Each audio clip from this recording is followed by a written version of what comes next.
Okay, so we have Taste of Home. This is Happy Spring issue, April, May 2021. Everybody's wanting to go right into April, May. I'm like, hello, we have not had, the big month of March yet, but we're going right into it.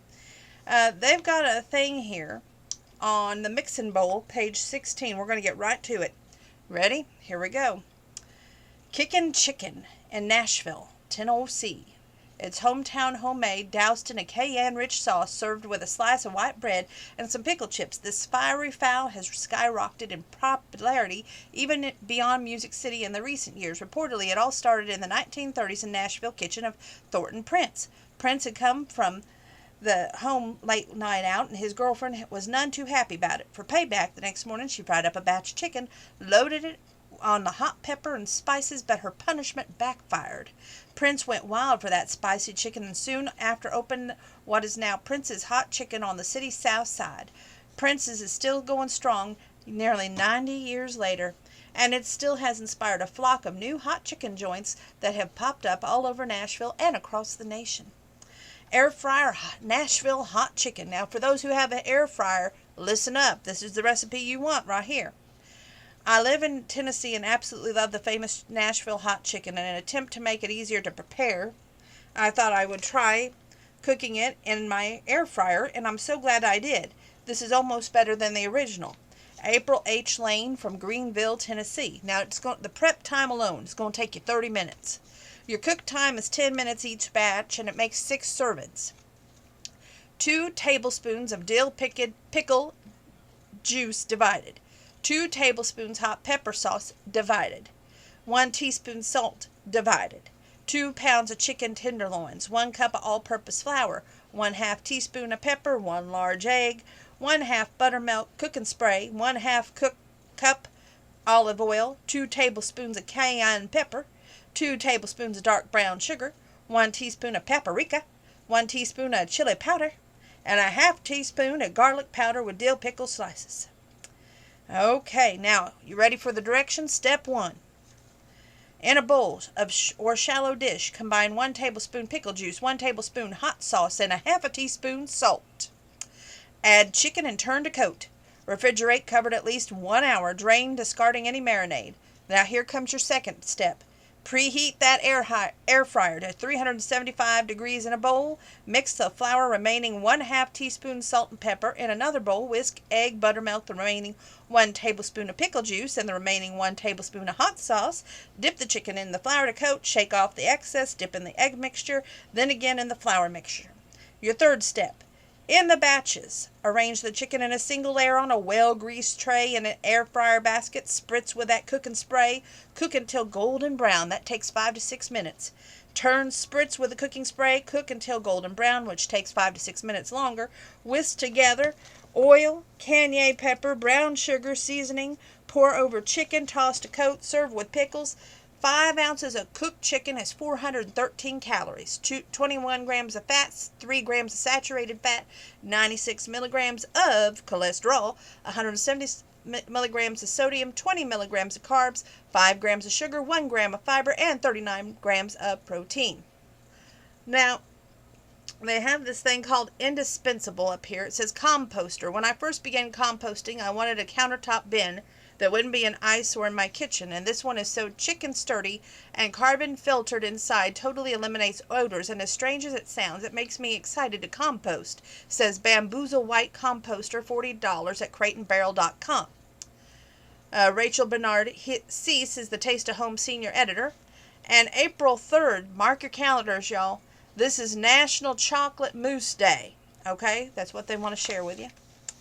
The kitchen trend right now, it says why gold has made a comeback lately. The copper trend is truly heating up. We're seeing it used in range hoods, cabinet hardware, even kitchen sinks and faucets. But if you aren't ready to overhaul your kitchen in the metallic superstar, try adding these sleek copper accents to your space.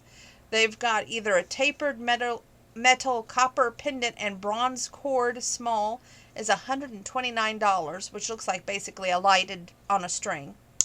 The second thing is antique copper finish decor tray, hearth and hand from Magnolia, $35 at Target.com. The third thing is knobs, which look like copper mission knobs and pulls starting at $11 at rejuvenation.com, and a copper salt mill, which is $30 at crateandbarrel.com. Now here's a flavor to watch. Okay, I don't know what it's going to do, but they want you to watch it. Be prepared. It's called licorice salt. Flavored salts can add a crack of unexpected flavor to so many dishes, and our latest obsession is licorice-tanged variety inspired by Scandinavia's love of curious confection called salmiak, essentially heavily salted licorice. For a subtle hint of that salty sweetness incorporated into your chocolate desserts, sprinkle over popcorn, add to roasted veggies, and swirl into hot cocoa. A licorice salt spice is $13 at saltwerk.com. I don't know if I want to put no thing called licorice salt into, my hot cocoa. No. Okay, the mixing bowl. We're loving on the lemons. Inside out, this zippy citrus fruit lends a tasty punch to roasted veggies, soups, salads, and much more, while delivering a powerhouse nutrients to keep you feeling bright from head to toe. Get a nutrient boost. Now, packed with vitamin C, one lemon provides a good-for-you dose of antioxidants, the superhero chemicals that help protect cells from damaging free radicals. Lemons also help maintain the body's fluid balance and improve muscle and cell functions. Improve your immune system. Whether you want to reduce the duration of a cold, decrease the severity of symptoms, vitamin C enhances your immune system to help protect you from illness.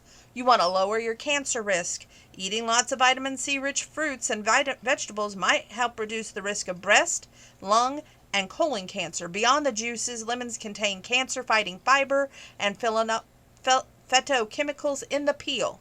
Heal from within. Your body taps into the power of vitamin C to help repair and maintain bones, cartilage, and teeth. What more, vitamin C helps the body produce collagen to help wounds heal. To brighten your nails. Thanks to the citric acid in lemons, you can instantly perk up those fingernails and even your toenails. Whip up a hydrating mixture of 1 tablespoon lemon juice to help remove the buildup and boost brightness, with 3 tablespoons of coconut oil to help strengthen and condition for a quick rejuvenating treatment. Now, here's something that they say you can put in your water. And it's going, if you're like me, I drink the carbonated lemon water, and once I do, I better be near a bathroom because I'm running to the bathroom. I'm not walking at my age. I'm 43 years old. I am past making a nice, swift shopping walk to the bathroom. I'm running. Okay, lemon, ginger, and turmeric infused water. 1 tablespoon of ground turmeric. 4 slices of fresh ginger root, 1/2 lemon sliced, and 2 quart water in a large glass carafe or pitcher. You're going to cover, chill for 12 to 24 hours. Makes 4 2-cup servings. Wow, y'all. Okay. Oh, my goodness. Yes, here comes the morning, y'all. Start your day the southern way by savoring these springy, brunchy favorites served up at the sweetest tablescape. Oh, well, now here's a new way of doing things. Homemade biscuits and maple sausage gravy. Now, this might give Cracker Barrel a run for their money, just saying. I remember digging into flaky, gravy-smothered biscuits on a special occasion when I was a child. Jen Tidwell from Fair Oaks, California. It says, for the best biscuits, be sure not to twist the biscuit cutter as you insert it into the dough. Twisting prevents the rising properly. Simply press straight down and be hard enough to cut all the way through the dough, and you want to work the surface. So this is going to take you 30 minutes. Bake time is 15 minutes, and you're going to serve 8 people with this one recipe. 8 people, isn't that great? Okay, so you need 2 cups of all-purpose flour, 3 teaspoons of baking powder, 1 tablespoon of sugar, 1 teaspoon of salt, 1/4 teaspoon of pepper, optional, 3 tablespoons of cold butter, cubed, 1 tablespoon shortening, and 3/4 cup 2% milk. Sorry about that. Sausage gravy.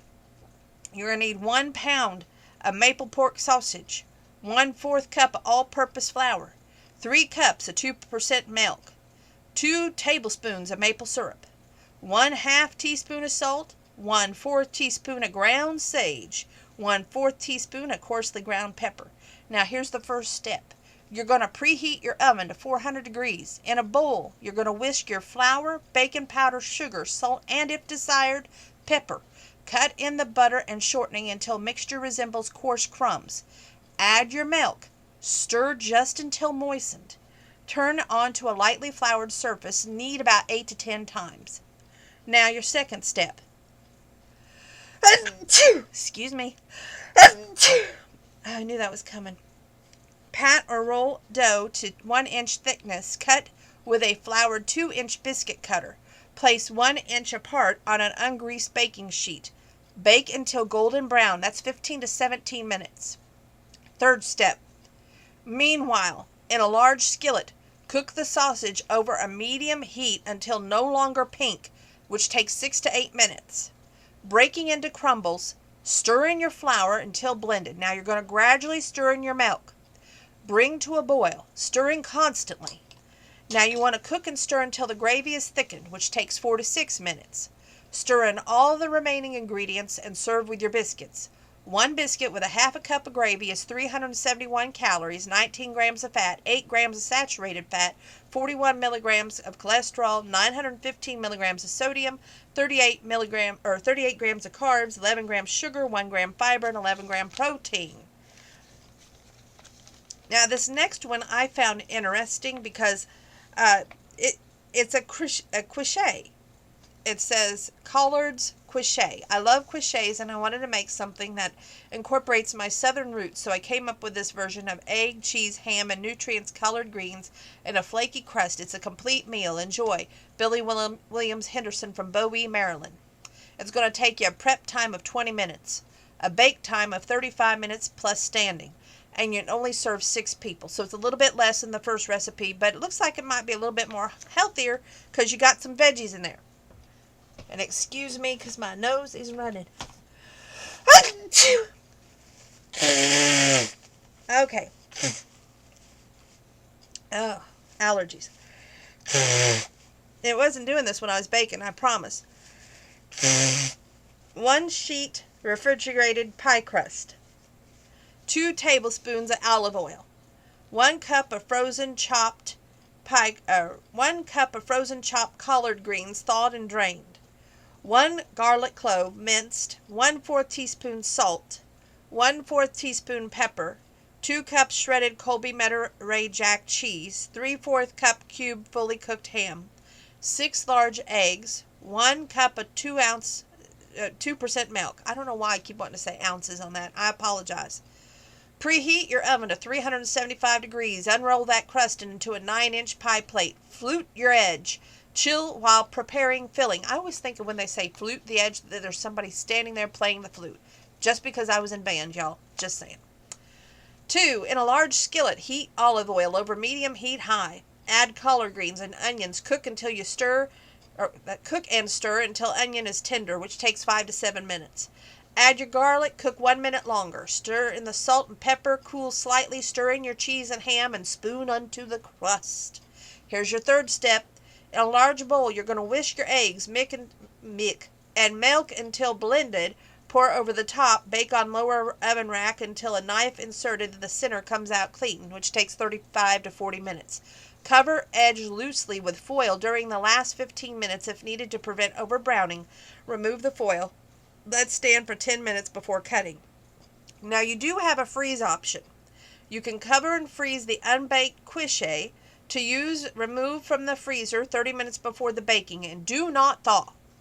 Preheat your oven to 375 degrees. Place the quiche on the baking sheet. Bake as directed, increasing your time to 50 to 60 minutes.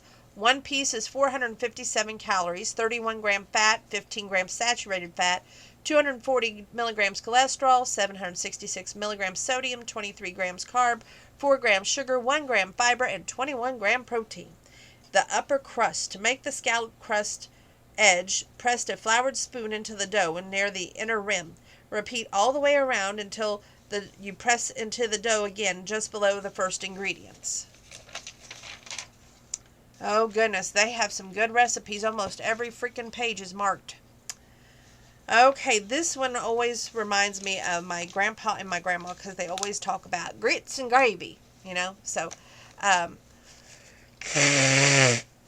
Oh, let me blow my nose a little bit more. Sorry, folks. I don't know what causes this late at night. Everybody's saying, because you should be in bed. No, that's not the reason. Okay, fun with flavor. To boost of flavor, simmer the quick cooling grits in broth or stock rather than water. Now, grits and sausage casserole. You could call this dish the, quote, so good casserole. That's what people say when they try it. You can assemble it a day ahead. Just remove it from the fridge for 30 minutes, then bake as directed. Marie Poppenhager from Old Town, Florida. The prep time alone is 30 minutes. Your bake time is 1 1/4 hours. Makes 12 servings. Now, you take 3 cups water, 1 cup quick cooking grits, 3/4 teaspoons salt divided, 2 pounds of pork or bulk pork sausage cooked and drained, 2 cups shredded cheddar cheese divided, 3 large eggs, 1 1/2 cups whole milk, 2 tablespoons butter melted to pepper to taste. Now, there's only 3 steps to this, thank goodness. Number 1. In a large saucepan, bring the water to a boil. Now, slowly whisk in the grits and a 1/2 teaspoon of salt. You're going to reduce the heat. Cover and simmer for about 5 minutes, stirring occasionally. In a large bowl, combine the grits, sausage, and 1 1/2 cups of cheese. You're going to beat that together with eggs, milk, stir into the grit mixture. Add the butter, pepper, and remaining 1/4 teaspoon of salt. Now, the third and final step. Transfer to a greased 350 that didn't make sense. Let's read that again. Transfer to a greased 13 by 9 inch baking dish. Bake uncovered at 350 degrees until a knife inserted in the center comes out clean, about 1 hour. Sprinkle with the remaining 1/2 cup cheese. Bake 15 minutes or longer or until cheese is melted. Let stand for 5 minutes before serving. 1 cup is 316 calories, 24 grams fat, 11 grams saturated fat, 110 milligrams of cholesterol, 621 milligrams sodium, 13 grams of carb, 3 grams sugar, 1 gram fiber, and 13 grams of protein. Now, this is the best strawberry shortcake ever recipe. For fluffy whipped cream, stop beating when you first see the soft peaks, it says. Okay, well, for a dazzling summer dessert that you can't beat juicy strawberries and fresh whipped cream atop a homemade shortcake, my father added even more indulgence to this recipe for buttering the cake. Shirley Joan Hoffelbein from Lapeer, Michigan. Now, your prep time is approximately 15 minutes. Your bake time is 15 minutes plus cooling. You want to make 4 servings out of this one recipe. Now, the very first thing you're going to need is 1 cup of all-purpose flour, 1 tablespoon of sugar, 1 1/2 teaspoon of baking powder, 1/4 a teaspoon of salt, 1/4 cup plus 2 teaspoons of cold butter divided, 1 large egg, room temperature, 1/3 cup and half cream, 1/2 cup heavy whipping cream, 1 tablespoon of confectioner sugar, and 1/8 teaspoon of vanilla extract, 2 cups of fresh strawberries sliced. Now, the very first thing I want you to do is preheat that oven to 450 degrees. In a small bowl, combine your flour, sugar, baking powder, and salt. You're going to cut in 1/4 cup of butter until mixture resembles coarse crumbs. In a bowl, combine your egg in half and half. Now, stir into crumb mixture just until moistened. You're going to spread the batter into a 6-inch round baking pan coated with a cooking spray. Slightly building up the edges, bake until golden. That takes 13 to 15 minutes. Cook for 10 minutes before removing shortcake from a pan to a wire rack. Now, the third step. In a bowl, beat your whipping cream, confectioner's sugar, and vanilla until soft peaks form. Cut the cake horizontally in half. Soften the remaining 2 teaspoons of butter. Place bottom layer on a serving plate. Spread the butter. Top with half the strawberries and half the cream mixture. Repeat the layers of the cake, berries, and cream. 1 piece of this gorgeous cake is 420 calories.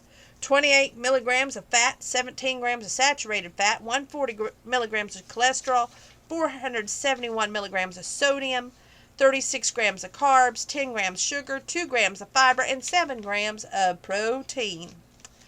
Whew. Boy, not to talk any faster. Okay, we have bacon hash brown bake, which looks absolutely outstanding.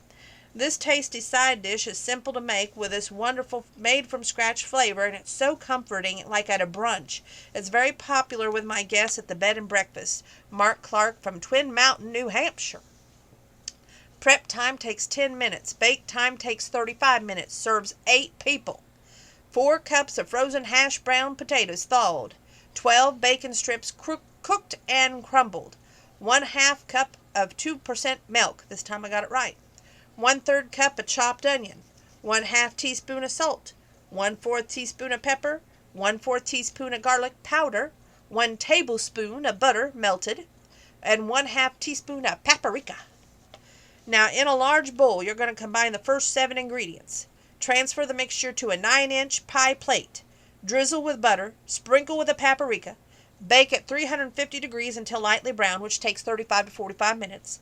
1/2 a cup of this lovely hash brown bake is 159 calories, 7 grams fat, 3 grams saturated fat, 14 milligrams cholesterol, 372 milligrams sodium, 19 grams of carbs, 1 gram sugar, 2 grams of fiber, and 6 grams of protein. Now they have a quick ambrosia salad here I want to share with you. It says in a large bowl, combine 1 can of 8 1/4 drained fruit cocktail, 1 can of drained unsweetened pineapple chunks, 1 cup of green grapes, 1 cup of seedless red grapes, 1 cup of mini marshmallows, 1 sliced medium banana, 3/4 cup of vanilla yogurt, and 1/2 cup of sweetened sweetened shredded coconut. You can chill until serving, and it serves 6. And by the way, I'll be taking a picture of that and putting it up on Instagram. That is outstanding. I've never seen a recipe like that. They have a recipe here for sweet tea, but I like mine unsweet, so I'm sorry, not sharing it. Moving forward, because we want to make good time. It's all about making good time. Okay, buttered pecan cheesecake. Let it be. Cheesecakes need to be set before slicing. After it's cooled, chill for at least 8 hours or overnight.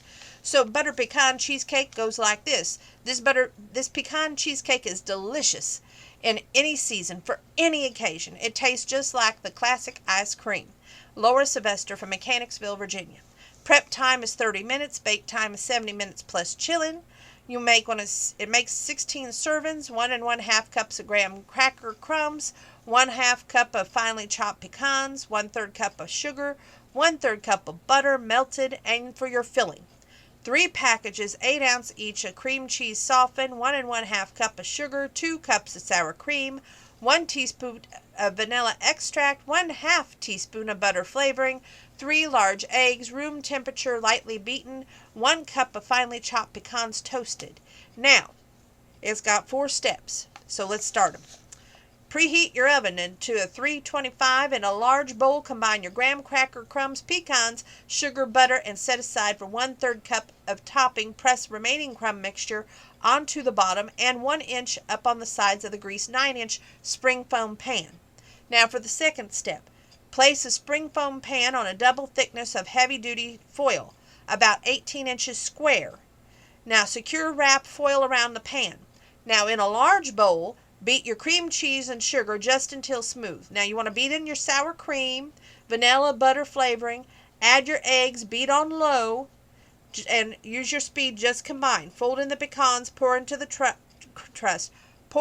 crust, and fold in the pecans. Sprinkle with a reserved crumb mixture. Place the spring foam pan in a large baking pan. Add in 1 inch of hot water to the larger pan. Bake until the center is almost set. That takes 70 to 80 minutes. Remove the spring foam pan from the water bath. Cool on a wire rack for 10 minutes. Carefully run a knife around the edge of the pan to loosen. Cool 1 hour or longer. Refrigerate overnight, covering when completely cooled.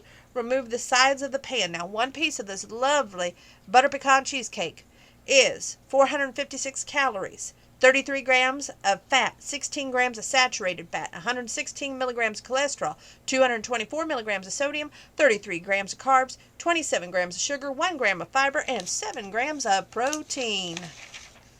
Okay. I am so proud of myself. We are making good time.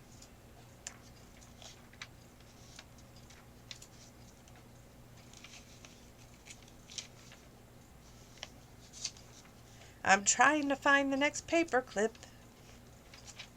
Oh, right here. I didn't have to look far.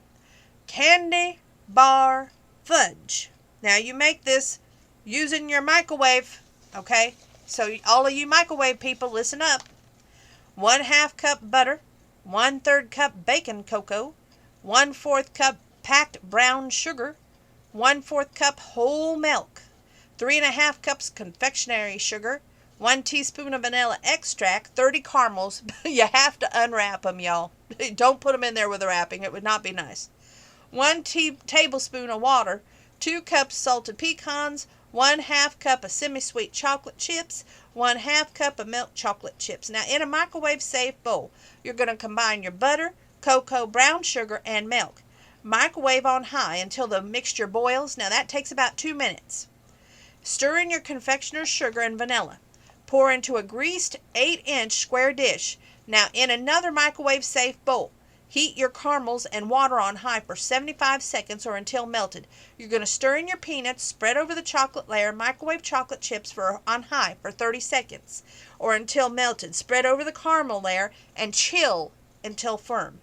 One piece is 101 calories, 5 grams of fat, 2 grams of saturated fat, 5 milligrams of cholesterol, 48 milligrams sodium, 14 grams of carbs, 12 grams of sugar, 1 gram of fiber, 2 grams of protein. Makes 64 pieces. That's 2 3/4 pounds. From Lois Freeman out of Oxford, Michigan. Okay. I found this recipe enlightening because I just made brownies, and maybe I should have made this one right here. It says the grand prize winner on Healthy Your Way contest for the Taste of Home. It was on page 70. The gluten-free brownie bar. I cannot eat dairy or gluten, but I crave brownies. This recipe sure is satisfying substitute. They done when the edges are lightly browned. Linda Speranza from Buckeye, Arizona. Now the prep time, it takes 20 minutes. Your bake time takes 30 minutes plus cooling. Makes 16 servings. So you need 1 cup of almond butter, 1/2 cup of agave nectar, 1 large egg at room temperature, 1/2 teaspoon of salt, 1/2 teaspoon of baking powder, 1 package of 10-ounce dairy-free semi-sweet chocolate chips, 1 cup of chopped walnuts or almonds lightly roasted. It only takes 2 steps, y'all, so listen up. First step, preheat that oven to 325 degrees. Line an 8-inch square baking pan with parchment, letting the ends extend up on the sides. You want to set that aside now. In a large bowl, beat the first 5 ingredients until blended. Stir in your chocolate chips and walnuts. Now you're going to spread that into a prepared pan. Bake until the edges begin to brown with a toothpick. Insert it in the center when it comes out with moist crumbs. Do not overbake. Now, that takes 30 to 35 minutes. You're going to cool completely in a pan on a wire rack at least 2 hours. Lifting with a parchment, you want to remove the brownies from the pan, cut into bars, store in an airtight container. 1 bar is 266 calories, 19 grams of fat, 5 grams of saturated fat, 12 milligrams of cholesterol, 131 milligrams of sodium, 23 milligrams carbs, 17 grams sugar, 3 grams fiber, and 6 grams of protein. Okay. I did mark another one of the healthy recipes. Let's see here. It's heart healthy strawberry overnight oats, mainly because you have to use a mason jar, and that really, I was like, ooh, a mason jar. Okay, here we go. This easy gluten-free and dairy-free breakfast will be ready and waiting for you the first thing in the morning. You can opt to make it with more or less sugar depending on the sweetness of your strawberries. By Jolene Martinelli from Fremont, New Hampshire. Jolene, we're making your recipe. Oh, sorry. Okay, prep time, 1 1/4 hours and chilling. Makes 1 serving. Okay, 1 cup of sliced fresh strawberries. 1/2 teaspoon sugar. 3/4 cup of old-fashioned oats. 3 tablespoons of powdered peanut butter. 1 1/2 teaspoon of chia seeds. 1 cup of unsweetened almond milk. Now, in a large bowl, combine your strawberries and sugar. Let it stand for 1 hour. Mash if desired, and in a pint jar, layer 1/4 cup old-fashioned oats, 1 teaspoon of the powdered peanut butter, 1/2 teaspoon of the chia seeds, and 1/3 cup of strawberry mixture. Repeat the layers twice. Pour your almond milk on the top, seal, and refrigerate overnight.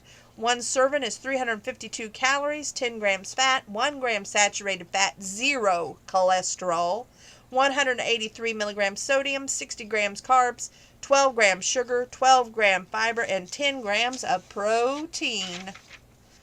Oh my land, folks, we've only got one more left here that I have marked to share with you. And where is it? Food in a blessing box. This is how you gather. Leave what you can and take what you need. I think this is the best idea, and that more towns should have these little blessing boxes. You could do them not only for food, but you could do them for like books too. Anyway, this is help for those in need. People in rural areas continue to suffer the most from the effects of hunger. 13.3% of all the people in rural areas live below the poverty line in 2019, compared with 10% of the people in the urban areas. 1 in 3 are low income. American families struggle to afford basic non-food household goods. And 11.8% is the food insecurity rate in South Carolina. That is what, according to the Feeding America, they help feed America to fight and solve hunger, feedingamerica.org. Now, here's what you do with a food blessing box. Blessings in a box. Leave what you can and take what you need. In a country fractured in many ways, there must be one thing that everyone can agree on, thought Katie Dalham of Charleston, South Carolina in early 2017. She just didn't know what until she read about Jessica McCard, an Arkansas woman who was operating an anonymous food pantry. Katie loved the idea of a pantry where it was easy for donors to drop off contributions for those in need and pick up items without strings or paperwork attached. The problem was I live in a cul-de-sac where nobody is, just sort of happening by, she said. So I thought maybe instead of having only one pantry, I'd try to find businesses, churches, or try to have other people help me make a little network of them. That's how the Low Country Blessing Box project got started. The boxes are similar to the little free libraries that have cropped up across the country. Katie began building a few by adapting cabinets she found at her local Habitat for Humanity Restore and adorning each one with a decal that reads, "Leave what you can, take what you need." She went online and publicized her project, and soon completed boxes were picked up from her garage, installed, and stocked at various locations. A donor who inspired by the blessing boxes gave Katie $500, which she used to organize volunteers to build even more. Katie got the word out through the local news channels, setting up a website and promoting the project on social media. Today, there are 168 blessing boxes throughout South Carolina's Low Country, the coastal area of South Myrtle Beach. In addition to non-perishable foods, the boxes often contain diapers, sunscreen, formula, school supplies, and dental hygiene products. Katie suspects that many of those who are using the boxes are single parents, elderly, college students, people going through a medical crisis, and people picking up items for others. I don't actually know, she says, and that's the point. You don't need to know, because you're putting that can of corn in the box for whoever needs it, and that's that. Learn more about the Low Country Blessing Box Project by visiting it at facebook.com/CHS Blessing Box. I think that's wonderful, and congratulations there to Katie Dalham of Charleston, South Carolina, for being such a good, kind-hearted person. And that covers what I'm going to cover out of the April-May 2021 Taste of Home magazine. Hallelujah! All magazines covered before I drop them off to Work Mom Deb tomorrow. Yay! So that's a miracle.